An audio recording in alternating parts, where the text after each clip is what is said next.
বর্তমান সময়ে স্মার্টফোনের মধ্যে একটা কমন প্রবলেম রয়েছে, সেটা হচ্ছে your device is not compatible with this version. আমরা যখনই প্লে স্টোর থেকে কোনো অ্যাপ্লিকেশন ইনস্টল করতে যাচ্ছি তখনই কিন্তু এই প্রবলেমটা শো করছে।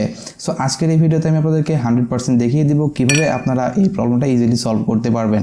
সো চলুন আর দেরি না করে শুরু করা যাক আজকের ভিডিও। ফার্স্ট অফ অল আপনারা সিম্পল চলে আসবেন সেটিংসে, আপনার ফোন থেকে সেটিংসে চলে আসবেন। সেটিংসে আসার পর একটু স্ক্রল করে নিচের দিকে চলে আসবেন। আসার পর এখান থেকে দেখতে পারবেন অ্যাবাউট ডিভাইস, সিম্পল এখানে চলে যাবেন। যাওয়ার পর উপরে দেখতে পারবেন আপডেট রয়েছে, সিম্পল এখানে আপডেট একটা ট্যাপ করে দিবেন। দেখবেন যে আপনার ফোনের যে সফটওয়্যারটা রয়েছে সেটা আপ টু ডেট রয়েছে কিনা। যদি আপডেট চেয়ে থাকে সেক্ষেত্রে আপডেট করে নেবেন। সো এটা কিন্তু আমার আপ টু ডেট রয়েছে, এখন থেকে আমার ইনস্টল করার প্রয়োজন পড়ছে না। আপনার যদি চেয়ে থাকে সেক্ষেত্রে আপডেট করে নেবেন।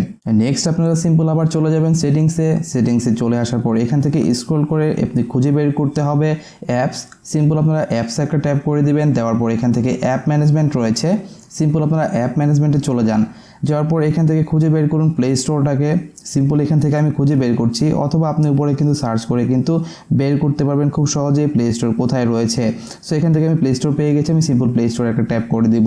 দেওয়ার পর এখান থেকে দেখতে পাচ্ছেন উপরে 3 ডট লাইন রয়েছে, সিম্পল 3 ডট লাইনে একটা ট্যাপ করে দিন। দেওয়ার পর এখান থেকে আনইনস্টল আপডেটস নামে একটা অপশন চলে আসছে, সিম্পল আপনারা আনইনস্টল আপডেটসে একটা ট্যাপ করে দিবেন এবং এখান থেকে ওকেতে একটা প্রেস করে দিবেন। বাস এটা কিন্তু আনইনস্টল আপডেটস হয়ে যাবে। যদি কোনো আপডেট থেকে থাকে সেটা কিন্তু আনইনস্টল হয়ে যাবে। তারপর আপনারা সিম্পল আবার প্লে স্টোরে চলে আসুন। আসার পর এখান থেকে ফোর্স স্টপ নামের একটা অপশন দেখতে পাচ্ছেন, সিম্পল ফোর্স স্টপে আপনারা একটা ট্যাপ করে দিন। এখান থেকে ফোর্স স্টপ করে দিবেন।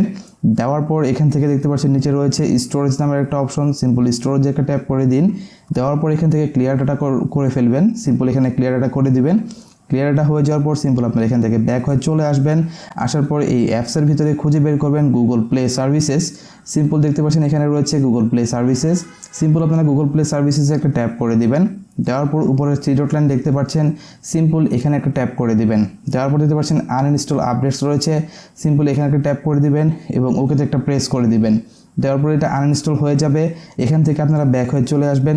ফাইনালি একটা ট্রিক্স রয়েছে যেটা অ্যাপ্লাই করলে আমি আশা করছি আপনার কোনো প্রবলেম থাকবে না। তো এই মুহূর্তে যে ট্রিক্সগুলো আমি দেখিয়েছি এগুলো সবগুলো অ্যাপ্লাই করার পর সিম্পল আপনারা ফোনটাকে একবার রিস্টার্ট করে নেবেন। রিস্টার্ট করার পর সিম্পল আপনারা ব্যাক হয়ে চলে আসবেন। আসার পর এখান থেকে যে কোনো একটা ব্রাউজারে চলে যাবেন।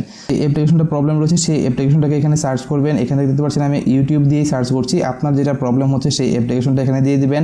সো আমি এখান থেকে ইউটিউব অ্যান্ড্রয়েড ভার্সন 12 লিখে দিচ্ছি। আমার যেহেতু অ্যান্ড্রয়েড ভার্সন 12 রয়েছে সেক্ষেত্রে আমি অ্যান্ড্রয়েড ভার্সন 12 দিব।